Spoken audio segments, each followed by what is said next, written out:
You agreed to stay away! I lied.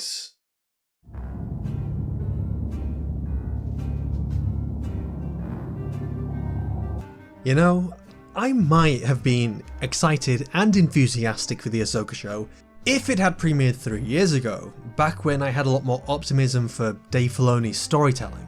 I might have still been willing to let my nostalgia for the main character overwhelm me into ignoring many of the show's flaws. Because, well, back then I was much more blindsided by my attachment to these characters than I am today.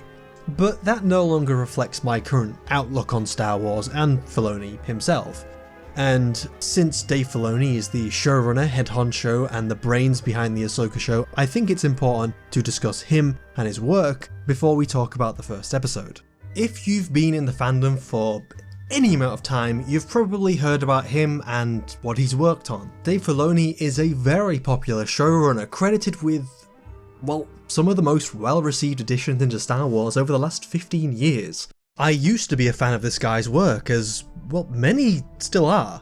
But more recently, looking back, my perception of his writing skill has been significantly damaged. This man has been put on a pedestal, and I don't think it's well deserved. Much of what he's praised for ranges from mediocre to just, well, it's hard to say this, but atrocious. Nostalgia and fans projecting their opinions of the sequel films onto him has led many people to treat Filoni like he's some kind of messiah. Looking at you, Star Wars Theory.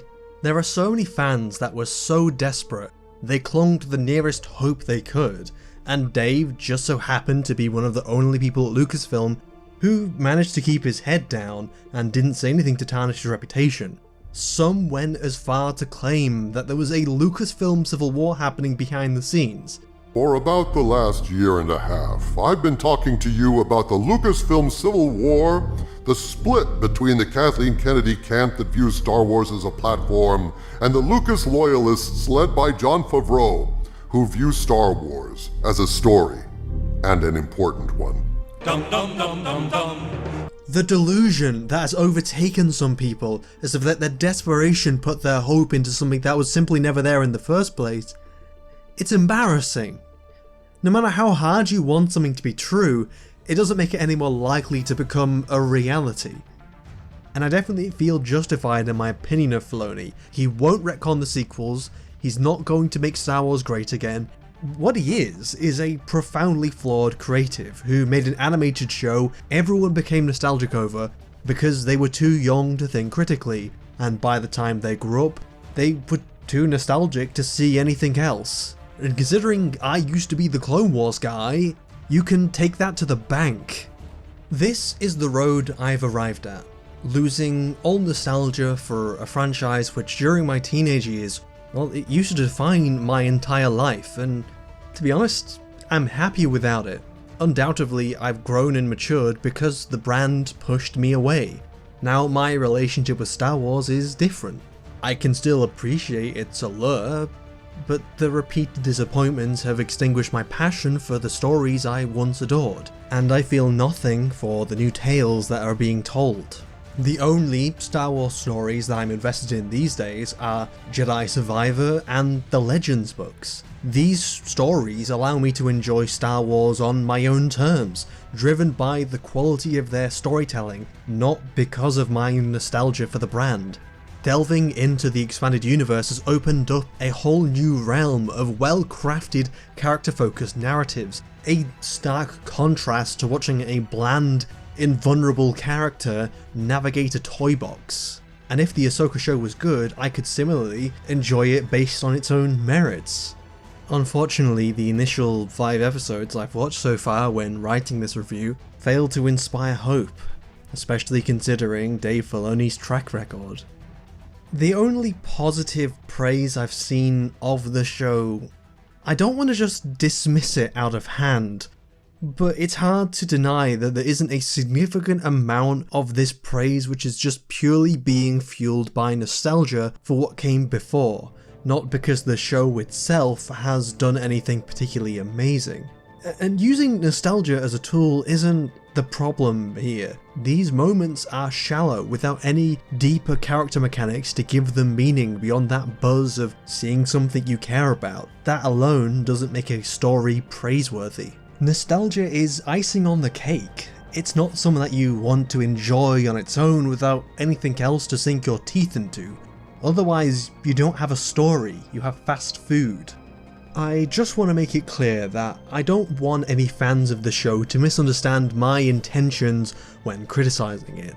I'm not trying to brand anyone or shame them for liking it. My goal is to approach this from the perception of the show's writing quality. And this is something I do because analysing stories can deepen our understanding of their craft. Even a negative discussion about a show's flaws is meaningful because otherwise, well, how do we learn from them?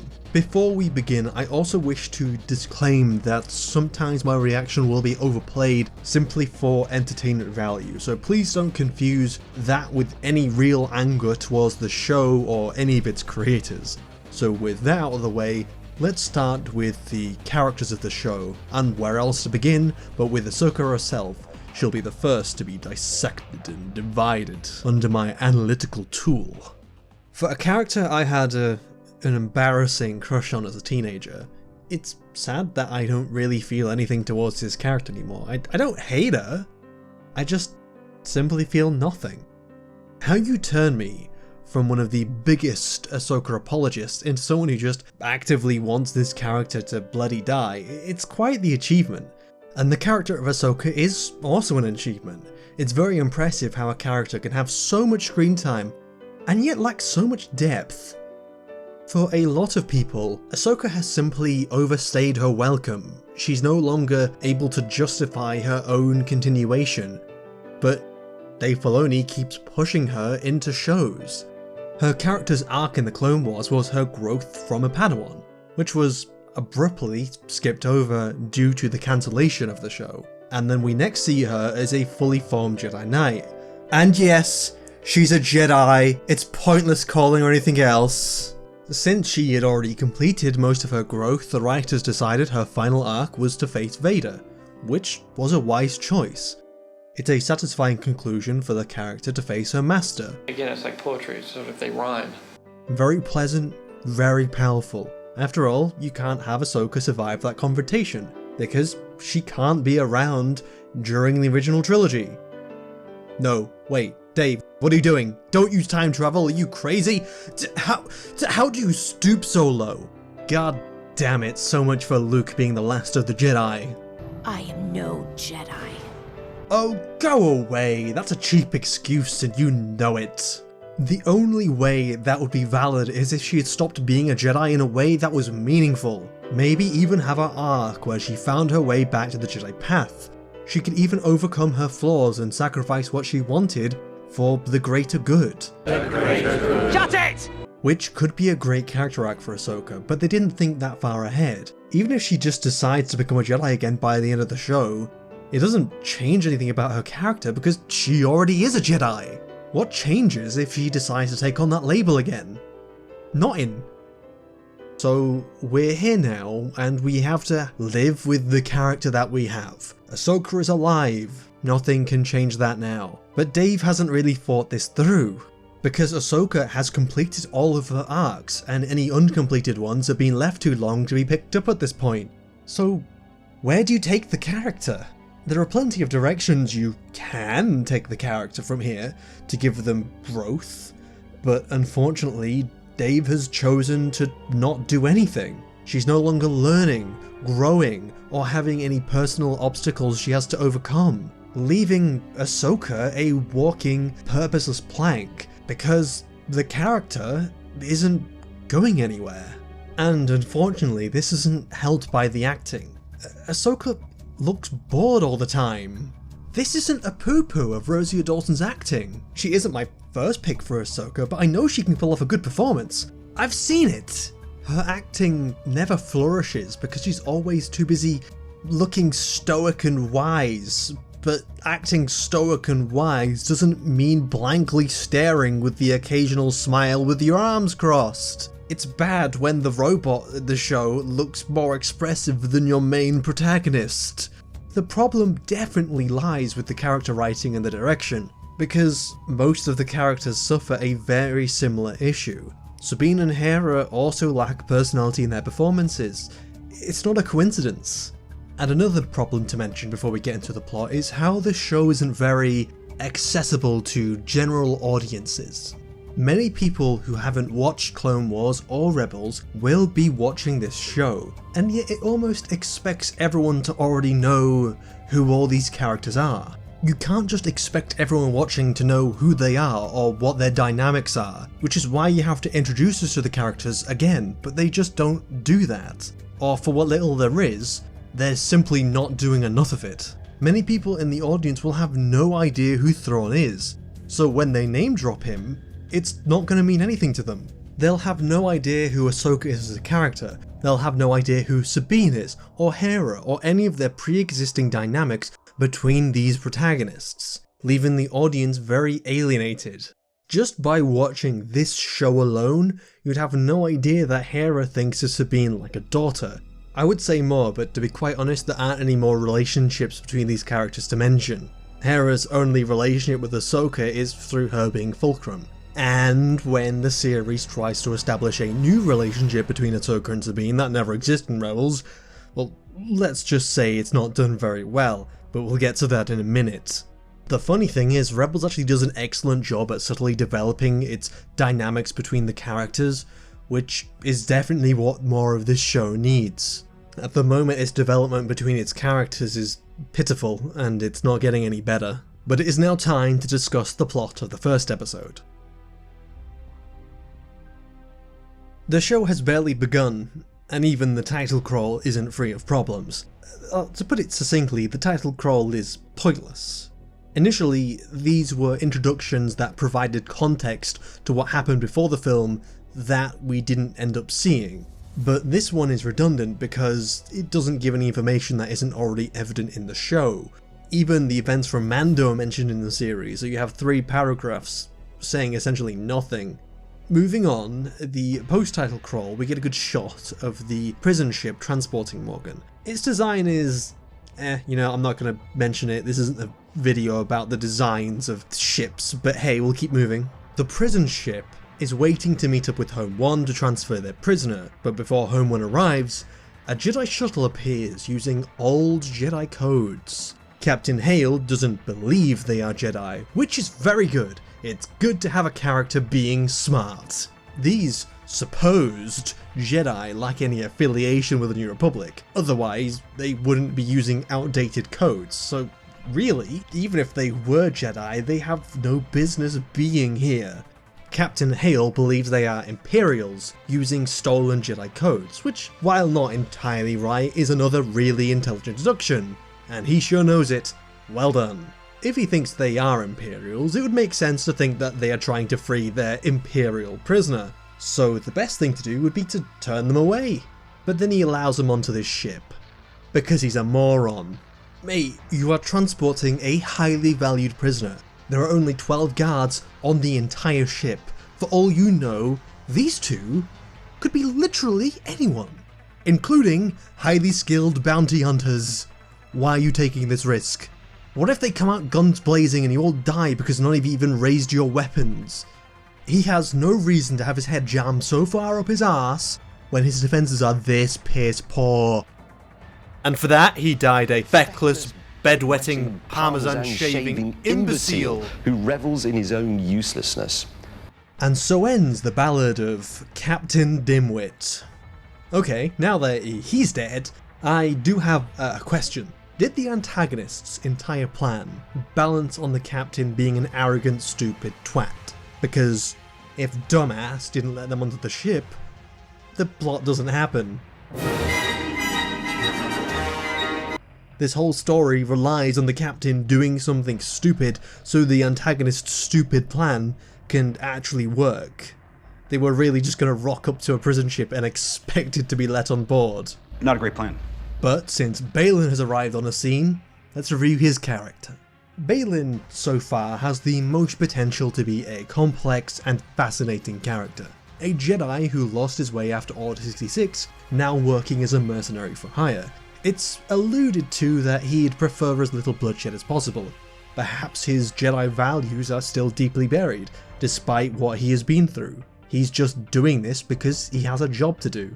Interestingly, he finds the idea of killing Ahsoka particularly distasteful, because she is one of the last links to his old life in the Jedi Order, and we also infer that Baylan doesn't want to kill the crew, warning the captain that stopping them would be a mistake, almost telling him to look the other way. But once the captain shows that he's not going to back down, that's when he decides to strike. This is a little undermined by them slaughtering the entire crew, the engineers, the chefs, utility workers. Maybe they even killed Rick, the door technician, the heartless bastards. So much for preferring as little bloodshed as possible, huh? I guess.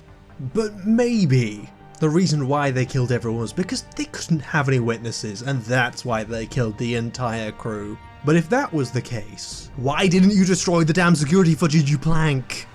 So they either didn't care about witnesses and they just wanted to slaughter everyone because they're evil, or they were just dumb enough to forget that security cameras exist on a prison transport. Take your pick. Baylan frees Morgan and tells him that the Jedi knows about Thrawn. He asks who this Jedi is, and she replies, Ahsoka Tano. Dun dun dun dun dun dun dun dun dun dun dun dun dun dun dun dun. Cut to Ahsoka. Ahsoka's playing Tomb Raider. Thought we wouldn't notice, but we did. Ahsoka learned about the map to Thrawn from Morgan when she was captured during Mando Season 2 Episode 13. We have contradictory sources on how long it has been in the Mandoverse since Ahsoka's other appearance in the Book of Boba. This timeline is so messy and contradictory, it's difficult to pinpoint anything because it's all left so vague. From external sources, Favreau says Grogu spent about 1 year with Luke, and that there is another year between Book of Boba and Mando Season 3, so if this occurs just after Book of Boba, there is about 1 year since Morgan was arrested. If this is set after Mando Season 3, then it's about 2 to 3 years. So doing the maths, my real question is, what the hell has Ahsoka been doing this entire time? Even if we go by the most charitable time frame and put this just after Book of Boba, this is a significant amount of time which Ahsoka has done fuck all about this vital mission. Not to mention, Morgan has just been waiting to be transported to the New Republic for at least a year? What's taking so bloody long? Baylan hasn't been doing anything either, and has only just now decided to free Morgan. Actually, if Morgan knew the precise location of the map before she was captured, why didn't she send Baylan to go get it? It is vital to finding Thrawn. She was pretty much just sitting on her ass. There are ways that these holes could have been filled, but I don't know if these writers are aware that there are holes. It is like nothing has happened in the 1 or 2 years, breaking the illusion that this world continues living even when we're not watching it. If the world just freezes when the camera cuts away, it breaks the illusion that what you're watching is a believable, functional world by its own rules. I want to give just a very quick detour to make a friendly suggestion about how this could be fixed. Even something as small as having Morgan in jail already would make it seem like time has passed in the last year or two. You could have Baylan break Morgan out of the high security prison, which would establish him as a more intimidating villain, show off his abilities, because he would take out more than just 12 guards. To explain Baylan's absence, he could have been searching for the map for the last year, but Ahsoka got to it first. And this simple fix also establishes that Morgan didn't know his exact location, which in itself is just very damaging. It needs to be repaired. Now we go back to the story. Ahsoka enters the temple and we get a slow scene where she twists some pillars until she gets a ball. It's trying to follow the vibe of Indiana Jones and the Lost Ark, which isn't a bad idea. The problem is that what they're trying to do is have this mysterious opening, trying to build suspense without giving the audience a reason to feel it, unlike Indiana Jones. It doesn't share the same wonder and adventure. There isn't any build-up or dialogue explaining what we are seeing. We don't know what she's doing or why we should even care. It doesn't help that throughout the scene she looks bored, and this slow sequence only draws further attention to how this show isn't tightly written. This whole sequence is 10 minutes long, and you can feel it. 10 minutes just to get a map. That is 1/5 of your first episode being vastly underutilized. It already took 6 minutes to introduce your villain. We are halfway through an episode of Red Dwarf by this point, which is able to use those 15 minutes way more effectively, and that is a show that has the budget the size of my savings account. That's not much. In storytelling, screen time should be treated like gold dust. Everything has to have a purpose. You have to write it as tightly as possible to get as much out of your characters, your scene, your plot, everything. And you have to do that in a way that it feels natural. And I suppose if I was trying to fix this, I'd deal with it by cutting the action scene altogether. It's useless, it doesn't add anything. I'd also add Huyang to accompany Ahsoka. That would give her character someone to have a back and forth with. You can use that to relay information to the audience through their interactions, and they could work together to solve this puzzle, so the scene becomes a little bit more engaging. Also, please let Rosario Dawson show off more of her acting prowess in this show. Instead of this empty, stern look, it would just vastly improve the scene. So in this, we've picked up the tone, cut the chaff, and gave the scene a little bit more character purpose, and voila, you have a better introduction that uses far less time. Ahsoka picks up the ball and the spoopy robot is waiting for her, and that spoopy robot has spoopy friends who all die very easily, which is to be expected. Ahsoka's taken on tougher enemies, though these HK units... wait. HK units. 1 second. Keep HK's name out your fucking mouth. I'm sorry about that one. Where was I?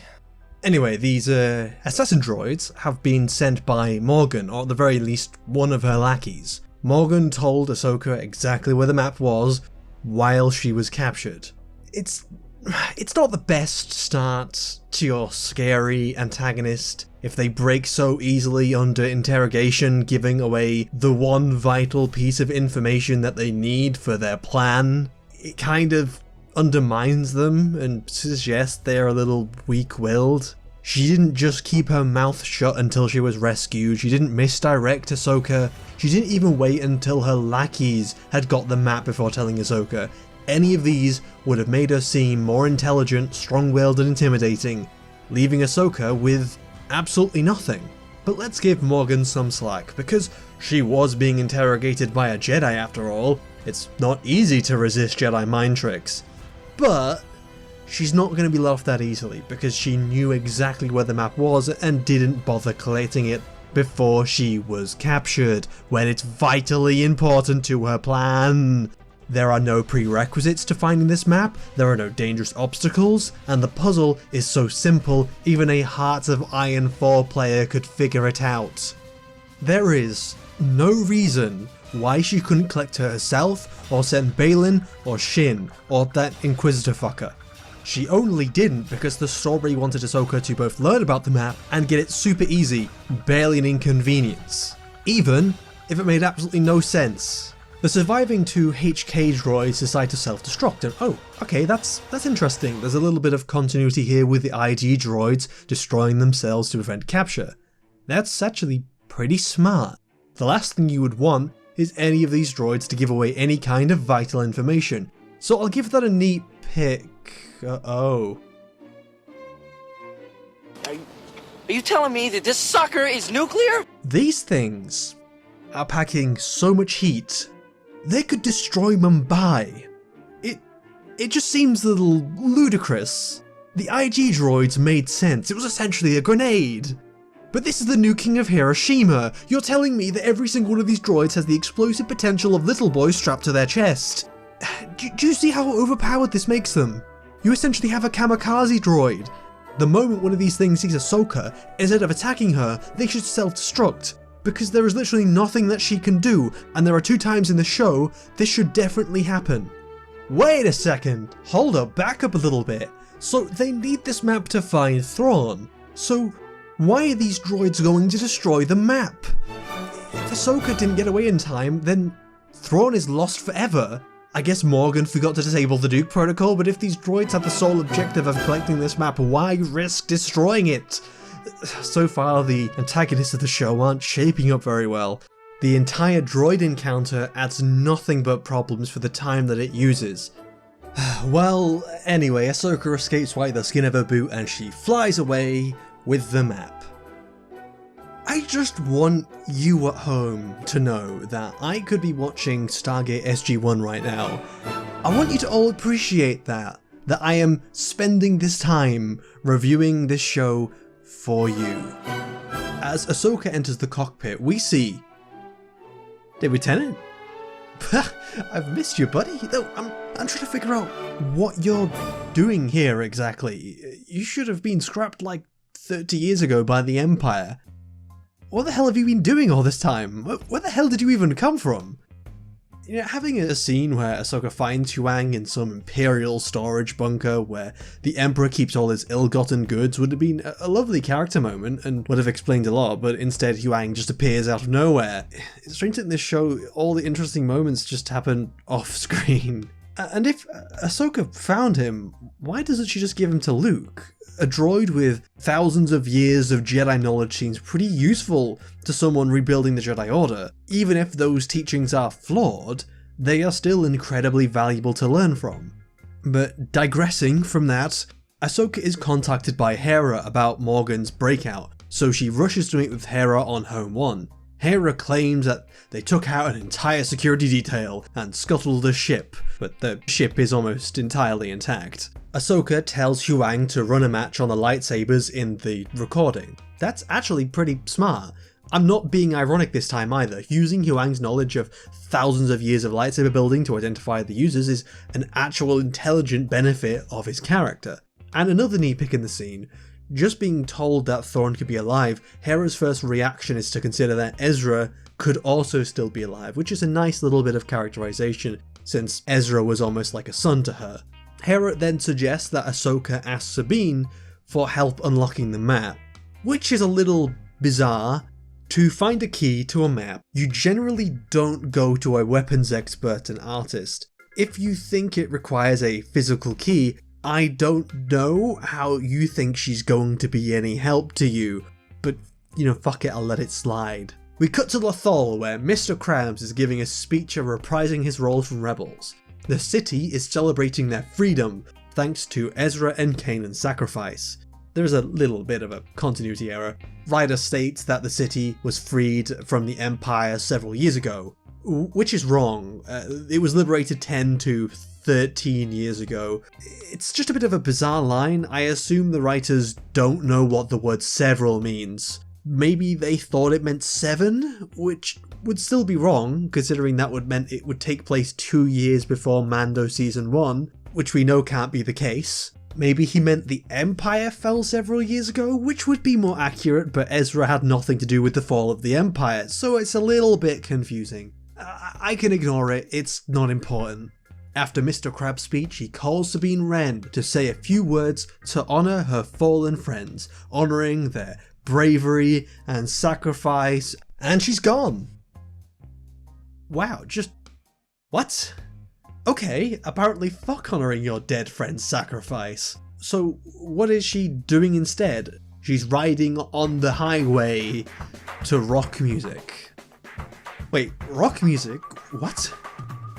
Oh, bloody hell, this entire scene, music blasting as Sabine rides her speeder, bucking authority.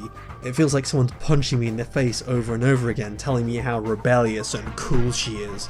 It makes me want to throw up because of how cringe it makes me feel. I'm losing the will to live. An E-Wing lands in front of her, telling her to pull over because she should be at the party.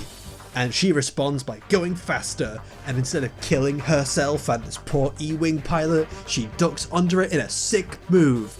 Oh my gosh, she's so cool and awesome and rebellious, and who needs a personality when you're this much of a selfish, whiny twat acting like an immature teenager when she's in her 30s. Back at home, she feeds her loft cat and pulls out a recording that Ezra left her, where he says, "Sucks that I left to save my planet. We were close. But keep fighting, I guess." It is the most useless recording ever. It's trying to be a nice moment between these characters, but it's so empty. I'll give them an A for effort and an F for execution. Okay, let me make a small suggestion. Remove the scene of Sabine on a bike. The blasting music doesn't fit, it has the subtlety of a hammer and the depth of a womble. Instead, after Ryder asks where Sabine is, cut to her watching the hologram and looking sorrowful. This gives a better impression that instead of attending a pompous ceremony, she's choosing to mourn her friends in her own way. You could still interpret that, but the scene with her on the bike gets in the way too much. It's tasteless. You go from Sabine skipping a ceremony, remembering her close friends, and you suddenly cut to loud rock music slapping you in the face about how rebellious and smug she is. That's the scene's only purpose, so cutting it would not only save time, but would better emphasize the point and make Sabine more empathetic. Okay, finally, based Baylan, Ghostcast Shin and Morgana appear at the temple from the beginning, after it has been completely obliterated. If only you came here before you were captured, if only you sent someone bloody useful. You knew its exact location and did nothing. How are you so surprised that when you told your enemy exactly where it was, that she got away with the one vital MacGuffin you needed? Morgan explains that the temples were built by her ancestors, the Night Sisters of Dathomir. Hold up a second. Morgan, you're not a Night Sister. Unless you're pink facing. There's not much left back there. Either the Jedi has the map, or it was vaporized. She has it. Well, if she does, you're lucky. Thank you! Baylan actually being based and calling Morgan out for her stupidity.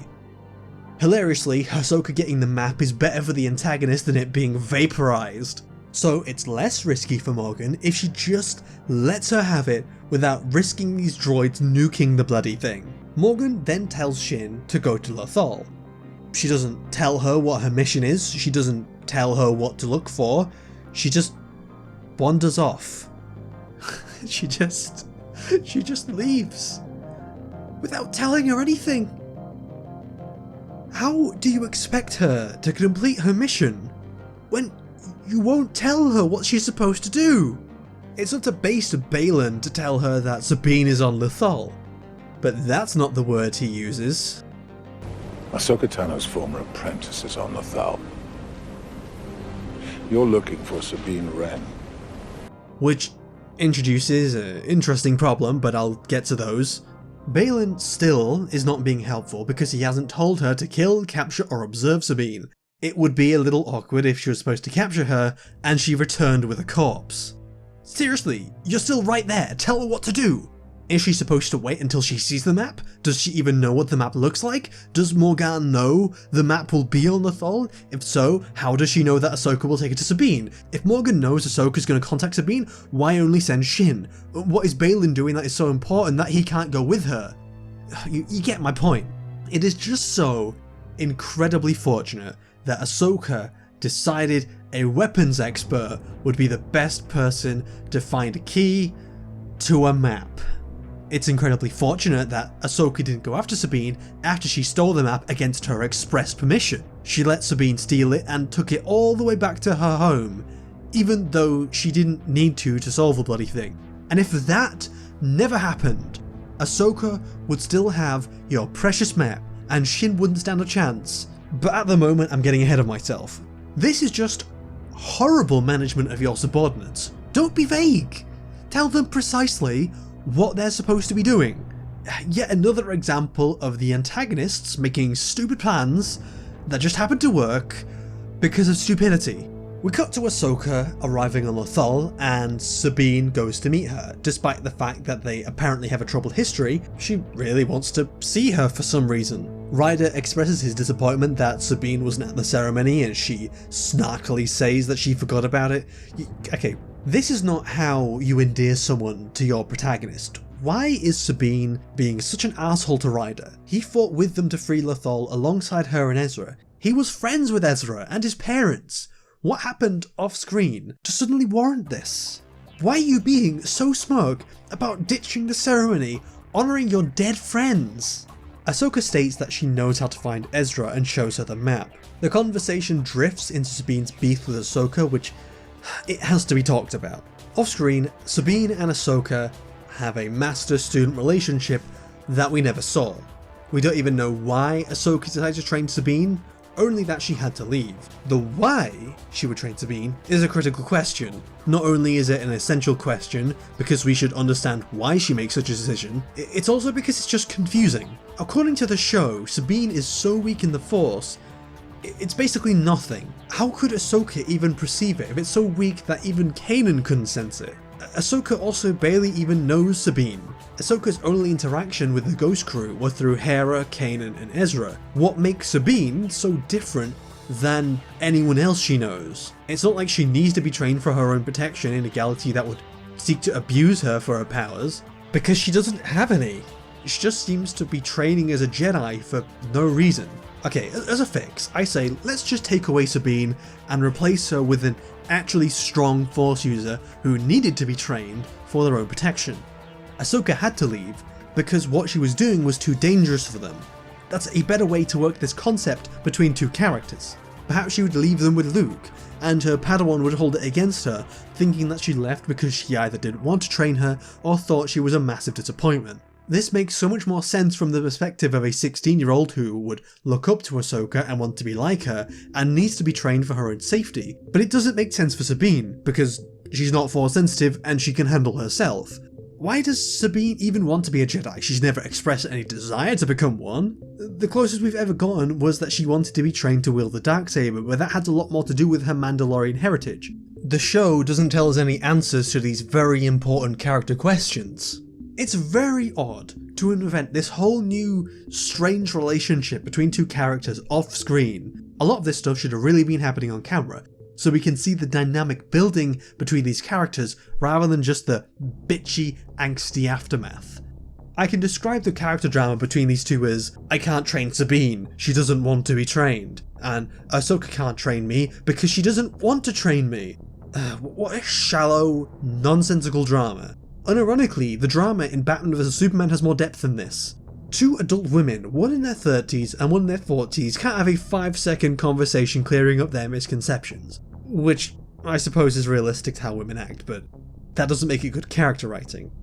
There's nothing deeper to be learned about Sabine or Ahsoka, there's no lesson for them to learn, it's simply there to make it seem like there's more happening between our two main protagonists than there actually are. So how was this resolved? How do these two let each other know that they want to start training again? Well, they don't. They just start training in episode 3. This whole drama has the depth and complexity of a throwaway line stretched over several scenes over 2 episodes. The writers really didn't know where to take Ahsoka's character from here, so they just pulled this without thinking how it would actually make the protagonist grow. There's also some major information missing, which is very important to Sabine's character, and hasn't been brought up. Since we last saw Sabine, the Mandalorian Purge happened. A significant event for Mandalorians, especially for a Mandalorian who has a Mandalorian family. This raises essential questions for her character. Did Sabine just stay here while the Purge happened? What happened to her family? Did her family survive? Are they missing? Considering that they're an entire clan known to the Empire, I doubt that they would have been left alone. I also doubt that they would stand by while their entire culture was being decimated, and I doubt Sabine would either. Could this play into Sabine's character a little bit? Are we just going to ignore 3 of the most important characters in her life, which rival even the Ghost Crew in her priorities? So far, we haven't heard about her family situation. I think Dave Filoni might have actually forgotten that they exist. If Sabine's family was dead, missing, or even perfectly fine, they would be more important to her than brooding about Ahsoka and staying on this planet after the Empire has been defeated. Maybe they could have introduced Sabine trying to find her family. If Sabine's family was missing, this could tie really well into her wanting to find Ezra. But maybe that would be asking for too much. You know, characters these days, they don't have characterization, they just exist as smug planks of wood. Hello, post-production Shiney here. I didn't get this video on time and the last episode of the Ahsoka show came out, which there are a few explanations from that final episode that now change a lot of the context that happened in the previous episode, and I know that some people are going to use that against me to say that this point is invalid. And to a degree it is. What is revealed is that all of Sabine's family died during the Mandalorian Purge, and that Ahsoka stopped training Sabine because she was fearful that Sabine was training to be a Jedi for the wrong reasons. The only wrong reason she could be suggesting is that Sabine only trained to become a Jedi because she wanted vengeance for what happened to her family. If that isn't the case, then I have no idea what this reason is. There is no other explanation for why Sabine wanted to become a Jedi, which is the significant part of the puzzle explaining this drastic change in her life goals. If she did want to become a Jedi because she wanted to seek vengeance against the Imperial Remnant, that could actually be a really compelling arc for Sabine's character. Despite being a retcon because Sabine never showed any signs of being a Force user in Rebels, there is a significant character arc that this would put her through. There is a lot of potential. As a concept, it's a great idea. So I stand corrected, there's nothing wrong with Sabine's character, we can all go home, video over. Okay, I lied. I'm not letting it go, it's not Christmas. Where to start with the problems that this brings? Okay, so let's start with the fact that Sabine was never characterized as being mourning, angry, or vengeful throughout the entirety of the Ahsoka show. It tells us one thing, while what we see is another. The only emotion Sabine has shown is smugness at being a horrible person, or a blank expression. It is never set up or established, and it misaligns with what Ahsoka and Sabine state themselves about why they didn't want to train. What we see and what is hinted at is more along the lines of two teenage girls having a paddy. It is nowhere near close to being remotely implied that Sabine was being vengeful and Ahsoka was worried that she was leading her down the wrong path. It also makes it even more asinine that Sabine would side with the villains who are trying to bring back Thrawn when the Empire took everything away from her. She has more reason to hate the Empire than anyone because, you know, they killed her entire family and destroyed her culture. If Sabine just stopped being vengeful off screen, you've just thrown any meaningful arc that could have away, because telling us that she's vengeful for her family's death means nothing if it doesn't play into any of her actions, or if you don't even show it to us. Anyway, I just thought that was worth mentioning before someone brought that up in the comments, so let's go back to past me. Ahsoka flat out states that Sabine cannot take the map away. It's very important, it needs to be kept safe. There are more lives at risk than just Ezra. The enemy cannot have this map at all costs. And Sabine agrees, and she says, yes, I'm not going to take the map. You know, it stays here. And then Sabine fucking seals it. What a fucking cunt. Sabine, that's not yours, you selfish bitch. You just agreed that there were lives at stake. You took this important map to your house so you could what? Feel more comfortable? Nothing is stopping you from doing the work here. You're not a bloody teenager anymore. You're 30 years old. Act like it, you smug tit. Sabine gets to work deciphering the map. She looks at the hologram of the temple and sees a pattern on the floor and copies the pattern onto the map. And that's enough to unlock it. What? This is the genius level needed to open the map. Nobody realised you could rotate the symbols and just looked at the floor and thought, these look familiar. Ahsoka couldn't do this, Huyang couldn't do this, nobody in the New Republic could do this. So the map is unlocked, and it shows another galaxy. Wait, what? Another galaxy? Ancient Dathomirians had access to intergalactic travel. Why? I'm not a fan of exploring anything outside of the galaxy. Nor do I think it's necessary when you already have so much of your existing galaxy to explore. There's also world-building issues with how insanely fast hyperdrives are, and raises a lot of questions of why can't you just travel to other galaxies? This used to be explained in Legends that there was a barrier that couldn't be crossed, which kept you inside the galaxy, but now even a space whale can travel to another galaxy without any issues. It makes you wonder why you'd need to construct a unique hyperspace ring to travel between galaxies, and why you'd even need a map. It messes with so much, not just in lore, but also just tonally. And oh look, shock horror, Sabine is attacked by HK units, and they steal the map. Oh no, if only someone wasn't being a bloody cunt and stole the thing, making it super easy to seal because she didn't have enough room to think. My goodness. Who would have possibly guessed that taking the map would have been so incredibly dangerous? If only that was the precise thing Ahsoka warned you about. This writing is just giving me a throbbing headache with how contrived it is. This HK unit could just kill Sabine, but just chooses not to. You have guns. Shoot her or something. The only reason why the assassin droids are restraining her and not killing her is that the writers needed Sabine to be unable to stop them from taking the map, but also required Sabine to be alive. Just write better. I mean, it's one of the least egregious things in the show, but it's still a problem in the line with don't stop to talk and stop closing the distance in terms of how stupid it is. You know, I'm only 9 minutes away from finishing your first episode. Just please, for the sake of my sanity, just stop writing badly. It was easier to watch this when I wasn't sober. So Sabine meets Shin and she's no match. She actually loses pretty badly. Okay, that's pretty consistent. Sabine was relatively good with a lightsaber. She did best Gar Saxon after all, even if it was a little Mary Sue-ish, but there wasn't any way that she could match the skills of Shin. It's a pretty tense moment. The music builds up the scene quite nicely. Ahsoka is racing to go help her as the fight continues. Shin is wiping the floor with her. You know what, that's actually pretty good that she's losing, because at the very least, it gives her something to overcome, unlike Rey, who beat Kylo every time and somehow he was supposed to be considered a serious threat. Oh my, I wasn't expecting her to lose that badly. It's a really dramatic moment. This scene must have some real consequences in the next episode. That's foreshadowing for later. Before we conclude the first episode, let's recount some of the important plot points that happened over the last 50 minutes.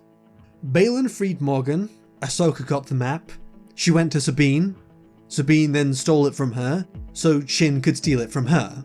Wait, that's every plot point in the last 50 minutes? Ahsoka getting the map to have it stolen is also redundant, so really, all that's happened was Morgan was freed and she got the map. They contrived Ahsoka to get the map so they could contrive Sabine unlocking the map, so that they could contrive it getting stolen so that they could get this whole adventure started. My lordy Lou, what great storytelling. It's worse that the extra time is just being used to bloat the plot instead of adding anything important to improve the story mechanically. Maybe use it to improve the characterization of the show's main protagonists? No? Just a thought. The scenes that are there to try and add character are nothing more than a facsimile, the imitation of a character-driven scene, when there's nothing happening beneath the surface and what's on the surface is thinner than a wafer mint. And that's for an entire episode. You know, Andor, despite its narrative problems and very passive protagonist, I give a lot of slack because it has a lot of redeeming qualities.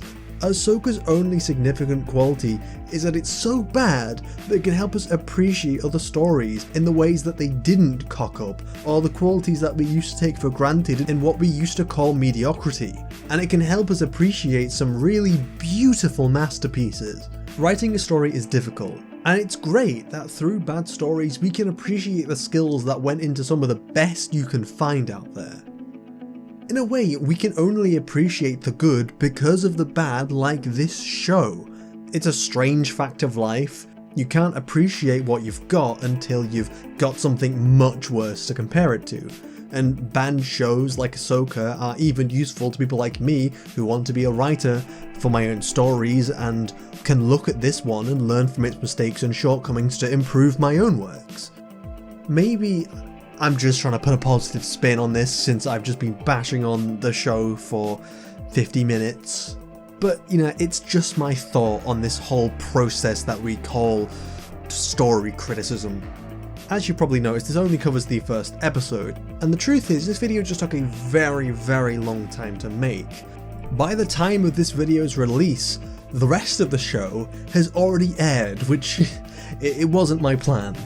I was hoping to make a video every week talking about the show and its flaws and how I would suggest to fix them, but covering the rest of the show would also require me repeating the same problems over and over again while pointing out stupid things that don't make any sense.